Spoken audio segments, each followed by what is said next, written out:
दोस्तों, क्या आप जानते हैं कि कुछ आदतें आपकी किडनीज के लिए उतनी ही ज़्यादा हार्मफुल होती हैं जितना कि डायबिटीज़ के मरीजों के लिए पेट भर के शुगर खा लेना।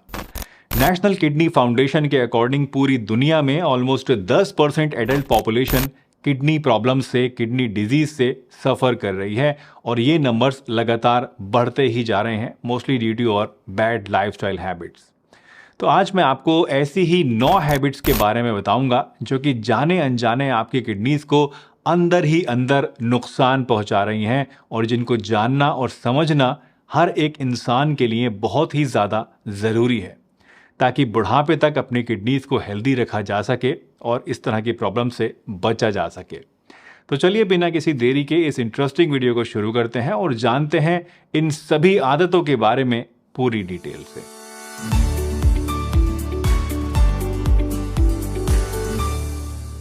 तो सबसे पहली चीज जो आपकी किडनीज को नुकसान पहुंचाती है दोस्तों, वो है हाई सॉल्ट इंटेक, यानी नमक ज्यादा खाना। जी हाँ दोस्तों, अगर आप नमक ज्यादा खाते हैं तो ये एक ऐसी बुरी आदत है जिसका अनजाने में आपकी किडनीज के ऊपर बहुत ही बुरा असर पड़ता है।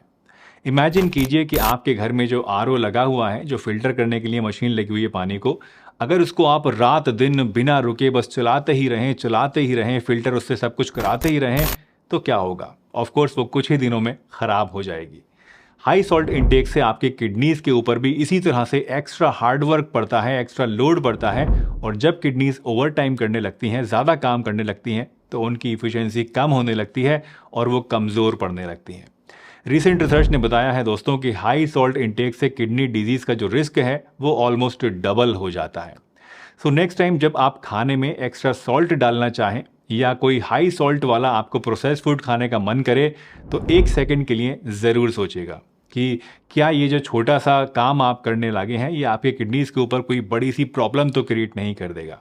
ट्रस्ट मी, ये सिर्फ सोचने वाला जो 1 सेकंड है, जिस वक्त आप ये सोचेंगे, ये आपके किडनीज के लिए लाइफ टाइम के लिए बेनिफिशियल हो सकता है और आपको इस तरह की चीज़ों को खाने से रोक सकता है। दूसरी बुरी आदत है दोस्तों पानी कम पीने की आदत, और ट्रस्ट मी ये बहुत ही कॉमन आदत है। इमेजिन कीजिए आपकी किडनीज वो सुपर हीरोज़ हैं जो दुनिया को एलियंस के हमले से बचाना चाहती हैं, लेकिन अगर इन सुपर हीरोज़ को उनकी स्पेशल फ्यूल ही ना मिल सके तो क्या होगा? जाहिर सी बात है कि वो कमज़ोर पड़ जाएंगे।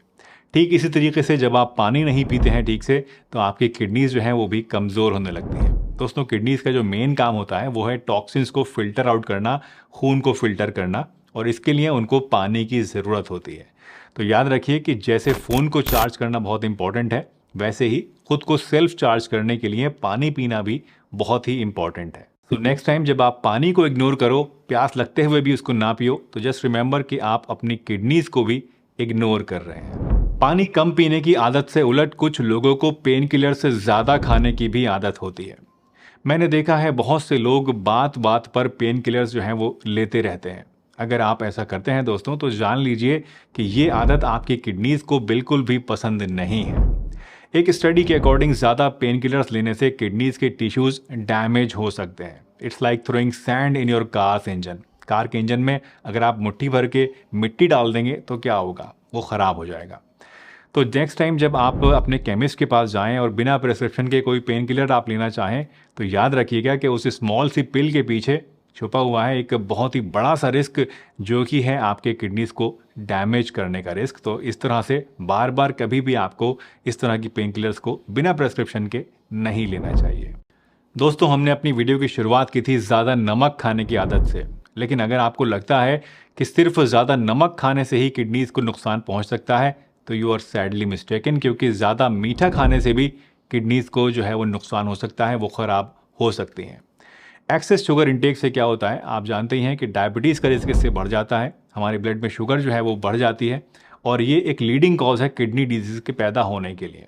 तो इसीलिए जब आप ज़्यादा शुगर खाना शुरू कर देते हैं तो उसकी वजह से हमारी किडनीज़ को इस शुगर को ब्लड से फिल्टर आउट करने के लिए ज़्यादा काम करना पड़ता है और धीरे धीरे इसी की वजह से उनका जो फंक्शनिंग की पावर है वो कम होती चली जाती है और किडनीज़ भी कमज़ोर होने लगती हैं। तो इसीलिए अगर आप चाहते हैं कि आपकी किडनी सही से काम करती रहें बुढ़ापे तक भी, तो आपको हमेशा शुगर को जो है वो कम ही खाना चाहिए या फिर बिल्कुल ही नहीं खाना चाहिए। नेक्स्ट बैड हैबिट है दोस्तों स्मोकिंग की। जी हाँ, ये वही हैबिट है जो आपने शायद फिल्मी हीरोज से उनको सिगरेट पीते हुए देख के सीख ली होगी। लेकिन दोस्तों, लाइफ में सब कुछ जो है वो फिल्मी नहीं होता है, और ये स्मोकिंग की जो आदत है ये आपकी किडनीज को ख़राब भी कर सकती है।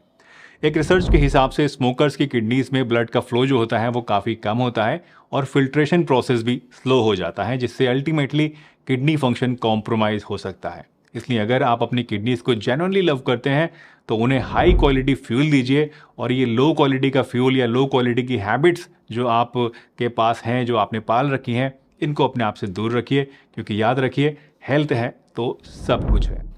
स्मोकिंग की ही तरह अल्कोहल का ज़्यादा सेवन करने से भी किडनीज ख़राब हो सकती हैं। वैसे आप सोच रहे होंगे कि डॉक्टर साहब, हम तो बहुत कम लेते हैं, 1-2 पैक ही लेते हैं, इतना तो चलता है।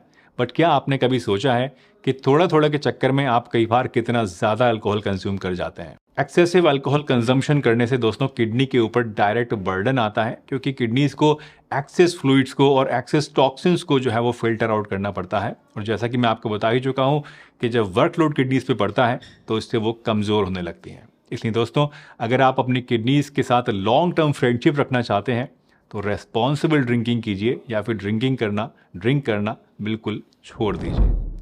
दोस्तों, ज़्यादा आलस और आराम भरी लाइफ अगर आप जीते हैं तो इसका भी आपकी किडनीज के ऊपर बहुत ही बुरा असर पड़ता है, और वो ख़राब हो सकती हैं। वैसे किडनीज को हेल्दी रखने के लिए आपको जिम जाकर घंटों घंटों वेट्स उठाने की, बहुत ज़्यादा मेहनत करने की ज़रूरत नहीं होती है। जस्ट एक छोटा सा वॉक या थोड़ी सी स्ट्रेचिंग, या फिर अगर आप योगा कर लें रोज़ाना थोड़ा बहुत देर के लिए, या बीच में काम करते हुए उठ के अगर आप थोड़ा बहुत चल लिया करें, तो इतना भी आपके लिए काफ़ी होता है। द पॉइंट इज़ कि आपकी बॉडी में कुछ ना कुछ एक्टिविटी, कुछ ना कुछ मूवमेंट जो है वो बना रहना चाहिए। सो अगर आप अपनी किडनीज को वीआईपी ट्रीटमेंट देना चाहते हैं तो उसके लिए थोड़ा सा टाइम निकालिए, काउच पोटैटो मत बनिए, एक्शन हीरो बनिए, और trust me, your kidneys will thank you for that. दोस्तों, कैफीन का बहुत ज़्यादा इस्तेमाल करने से भी किडनीज के ऊपर नेगेटिव इफेक्ट पड़ता है। कैफीन मेनली पाया जाता है चाय के अंदर और कॉफ़ी के अंदर। तो अगर आप चाय कॉफ़ी ज़्यादा पीते हैं तो ये भी आपकी किडनीज के लिए सही नहीं है। एक स्टडी से पता चलता है कि एक्सेसिव कैफीन इंटेक से लॉन्ग टर्म किडनी डैमेज का रिस्क जो है वो बढ़ सकता है। इसका मतलब यह है कि थोड़ी बहुत चाय तो आप ले सकते हैं, 1-2 कप अगर आप लेते हैं दिन भर में, दैट इज़ ओके, बट ज़रूरत से ज़्यादा वो आपको नहीं पीनी चाहिए। दोस्तों, बहुत सी क्रॉनिक कंडीशंस भी ऐसी होती हैं जो अगर सही से मैनेज ना की जाएं तो किडनीज को डैमेज कर सकती हैं। क्रॉनिक कंडीशंस जैसे कि डायबिटीज़ और हाई ब्लड प्रेशर, ये 2 ऐसी मेन प्रॉब्लम्स हैं जो कि किडनीज को ख़राब बहुत ही ज़्यादा करती है। इमेजिन कीजिए, आप एक कार चला रहे हैं, बट इंजन ऑयल आपने दोस्तों बहुत टाइम से अगर उसका नहीं बदला है तो क्या होगा? उस कार का इंजन जो है वो सीज हो जाएगा, ख़राब हो जाएगा, है ना? वैसे ही अगर आप इन कंडीशंस को मैनेज नहीं करते हैं सही तरीके से, इनकी दवाइयाँ नहीं लेते हैं, तो किडनीज जो कि आपकी बॉडी का एक इंजन ही है, ये भी सीज हो सकती हैं, ख़राब हो सकती हैं। वैसे मैनेजमेंट का मतलब ये नहीं है दोस्तों कि इन चीज़ों के लिए आपको खूब सारी भर भर के दवाइयाँ ही खानी हैं। सही डाइट से, टाइमली चेकअप से और लाइफस्टाइल चेंजेस से भी आप इन चीज़ों को मैनेज कर सकते हैं और अपनी किडनीज को ख़राब होने से बचा सकते हैं। दोस्तों, अब आप सोच रहे होंगे कि डॉक्टर साहब, आपने प्रॉब्लम्स तो सारी बता दी हैं, लेकिन इनका सॉल्यूशन तो आपने बताया नहीं। तो दोस्तों, जो प्रॉब्लम है वही इसका सॉल्यूशन है, क्योंकि जितनी भी चीज़ें मैंने आपको बताई हैं आदतें, इन आदतों को बदलना ही इन प्रॉब्लम्स का जो है वो सॉल्यूशन है। तो आदतें बदलने का मतलब है कि थोड़ा सा अपनी जो आदतें हैं उनको मॉडिफाई कीजिए। फॉर एग्जांपल, अगर आप ज़्यादा सॉल्ट लेते हैं, ज़्यादा शुगर खाते हैं, तो उनको कम कर दीजिए। अगर आप एक काउच पोटैटो बने रहते हैं, हर समय बैठे रहते हैं, काम नहीं करते हैं, तो थोड़ा उठिए, चलिए फिरिए, एक्सरसाइज शुरू कीजिए। वैसे हर एक की बॉडी जो है दोस्तों अलग होती है, इसलिए वन साइज फिट ऑल की जो कॉन्सेप्ट है वो यहाँ पर नहीं चलेगा। सो सेकंड स्टेप बहुत ही इंपॉर्टेंट है, वो है कंसल्ट अ प्रोफेशनल, यानी किसी अच्छे डॉक्टर से मिलिए और अपने लिए एक टेलर्ड एडवाइस लीजिए। टेलर्ड का मतलब है कि अपने लिए, यानी खास तौर से जो आप ही के लिए बनी हो, उसको आप फॉलो कीजिए। और हाँ, एक बोनस टिप भी मैं आपको देना चाहूँगा कि ऑलवेज बी प्रोएक्टिव, मतलब कुछ भी सिम्टम आपको अगर लगे तो डिले मत कीजिए, अर्ली डायग्नोसिस कराइए, अर्ली ट्रीटमेंट शुरू कीजिए। Believe me, it can be a life saver. दोस्तों, मुझे उम्मीद है आज की ये वीडियो आपको ज़रूर पसंद आई होगी और इससे कुछ ना कुछ नया आपने ज़रूर सीखा होगा। अगर ये वीडियो आपको पसंद आई है तो इसे लाइक कीजिए, चैनल पर नए हैं तो चैनल को सब्सक्राइब भी कीजिए और वीडियो को सभी के साथ शेयर कीजिए, ताकि और लोग भी इससे कुछ ना कुछ नया सीख सकें, अपनी किडनीज को ज़्यादा हेल्दी बना सकें। और अगर आप चाहते हैं कुछ ऐसी रेमेडीज़ के बारे में जानना जो कि आपकी किडनीज़ को और ज़्यादा हेल्दी बना सकती हैं, कैसे आप उसको ज़्यादा बेहतर कर सकते हैं, अगर ऑलरेडी आपको कोई किडनी प्रॉब्लम है तो आप एक बार ये वाली वीडियो पे क्लिक करके भी ज़रूर देखिए। इसमें भी आपको किडनीज़ के बारे में बहुत कुछ जानने को मिलेगा। चलिए इसी के साथ मैं डॉक्टर सलीम आपसे विदा लेता हूँ, इस वादे के साथ कि फिर मिलूंगा एक नई वीडियो में। तब तक के लिए अपना बहुत ध्यान रखिए, हंसते रहिए, मुस्कुराते रहिए, रोज़ कुछ ना कुछ नया सीखते रहिए ताकि आप रह सकें हेल्दी हमेशा।